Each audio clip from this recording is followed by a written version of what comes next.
Football loves simple myths. A boy from Rosario, small, fragile, overlooked, who somehow rose above everything and everyone to become the greatest footballer the sport has ever seen. It's a comforting story because it suggests inevitability. That Lionel Messi was always destined to dominate football. That talent like his transcends time, systems, violence, tactics, and circumstance. But football history tells a far less romantic story. Genius has appeared in every era. Dominance has not. For most of football's existence, greatness was brief. Peaks were sharp. Declines were sudden. Careers ended not because talent disappeared, but because the game itself consumed its most gifted players. Bodies broke down. Confidence eroded. Injuries accumulated, and football moved on. Messi didn't just arrive with extraordinary ability. He arrived at the precise moment football stopped destroying its geniuses and started preserving them. Change the era, and Messi does not disappear. But the Messi, who dominated world football for nearly 2 decades, never fully exists. This is not a story about skill. It's a story about timing. The career that almost never began. Lionel Messi's dominance did not begin in a stadium. It began in a doctor's office. By the age of 10, Messi was dramatically smaller than other children his age. Medical tests revealed a growth hormone deficiency that prevented his body from developing normally. His coordination was exceptional, his balance uncanny, his control unnatural, but his physical future was deeply uncertain. In most eras of football history, this is where the story ends. Youth academies were ruthless filters. They selected bodies that could compete immediately, not potential that required years of medical intervention. Clubs had neither the financial structure nor the patience to invest in a child whose future was uncertain and whose physical ceiling was unknown. Messi's family could not afford the treatment. Without hormone injections, his body would never catch up to his talent. His footballing future was hanging not on ability, but on biology and money. Talent alone was not enough. Then, modern football intervened. Barcelona did not simply sign a gifted boy. They made a calculated medical, financial, and institutional decision. They agreed to fund years of expensive hormone treatment without knowing whether Messi would ever physically mature into a professional athlete. The famous napkin contract wasn't romance. It was infrastructure. In an earlier era, Messi is too small, too risky, too expensive. Modern football didn't just discover Messi. It made his existence possible. Discovered by a global game. Even finding Messi required the modern world. Barcelona did not discover him in a packed stadium or a prestigious youth tournament. They saw him on video, grainy footage of a tiny boy juggling an orange, then a ping pong ball, controlling objects not designed to be controlled. That video traveled, and because it traveled, Messi did too. For most of football history, scouting was local and unforgiving. Talent lived and died by geography. If the right person wasn't present at the right match, potential vanished quietly. Messi was rescued by globalization. Digital scouting networks, international academies, and video circulation created a global net capable of catching rare anomalies.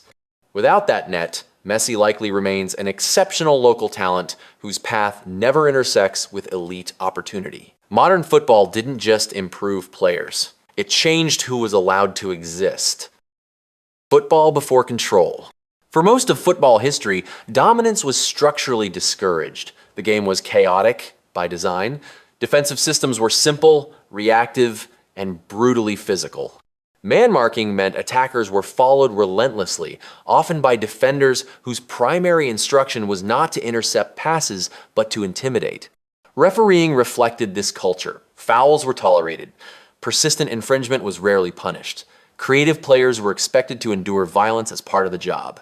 This environment favored physical resilience over technical mastery. Taller, stronger players absorbed collisions and survived. Smaller, technical players were worn down until brilliance became unsustainable. Messi's defining traits, low center of gravity, constant direction changes, tight control, would have made him a magnet for punishment. Each dribble invited contact, each turn carried risk. Over time, that punishment accumulated. Earlier, football did not preserve artists. It consumed them. Football rewired itself. By the late 1990s and early 2000s, football began to change. Not for beauty, for efficiency. Coaches realized possession reduced randomness. The longer a team controlled the ball, the fewer uncontrollable events could decide a match. Tactical systems became layered. Space was manipulated deliberately rather than attacked instinctively. Zonal defending replaced man marking. Pressing became coordinated rather than chaotic. Games slowed, but control increased. Pep Guardiola's Barcelona represented the peak of this transformation. The objective was not flair. It was inevitability. Pass until structure collapses. Move until space appears. Attack only when control is absolute. This evolution fundamentally changed who could dominate football. Intelligence began outperforming strength. Anticipation replaced aggression. Decision-making became more valuable than endurance. Messi did not force football to change. Football changed and Messi thrived inside it. A system built for repeatability. Messi didn't adapt to Guardiola's system. The system adapted to Messi. The false nine was not a stylistic experiment.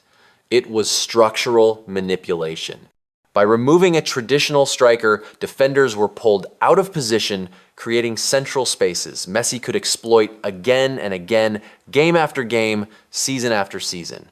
Xavi and Iniesta were not simply great passers. They stabilized chaos, they slowed matches down, they ensured Messi operated in order rather than disorder. For the first time in football history, a team didn't merely support a star, it funneled the entire game through him. Messi wasn't given freedom. He was given repeatability. And repeatability is what turns brilliance into dominance. The end of brutality. As tactics evolved, physical enforcement declined. Rules changed. Tackles from behind disappeared. Refereeing shifted toward protecting attackers rather than tolerating damage. Persistent fouling became expensive rather than effective. This wasn't designed for Messi, but Messi benefited more than anyone. What once ended careers now disrupted possession. What once silenced creators now destabilized defensive structure. Earlier eras punished artists. This era preserved them. Part by science enters the sport. For most of football history, decline was inevitable. Training emphasized volume over efficiency. Recovery was reactive. Playing through pain was celebrated rather than questioned. Messi's career unfolded as sports science entered football. When muscle injuries appeared in his mid-20s, the response was not denial, it was adaptation. Sugar disappeared from his diet, processed foods vanished, training loads were optimized, recovery became routine. The goal was not to push Messi harder. It was to preserve him longer. Modern football treated the athlete as a system to be maintained, not a resource to be exhausted. Science didn't make Messi more talented. It made his talent sustainable. Part video and the invisible coach. By Messi's peak, football had developed feedback loops. Every movement tracked, every run recorded. Video analysis evolved into data-driven insight. Patterns were identified, tendencies exposed, space quantified. Messi could study himself how defenders reacted, how lanes opened, how his positioning distorted entire defensive blocks. Earlier legends learned through intuition. Messi learned through evidence. And evidence compounds? Measurable greatness. In earlier eras, greatness was mythic. Statistics were incomplete. Footage was limited. Comparisons were subjective and emotional. Messi's career unfolded under total visibility. Every match archived, every season compared, every achievement contextualized. Dominance didn't just exist, it accumulated. Greatness became harder to argue against, not because Messi was loved, but because it was documented relentlessly. The world didn't simply watch Messi. It verified him.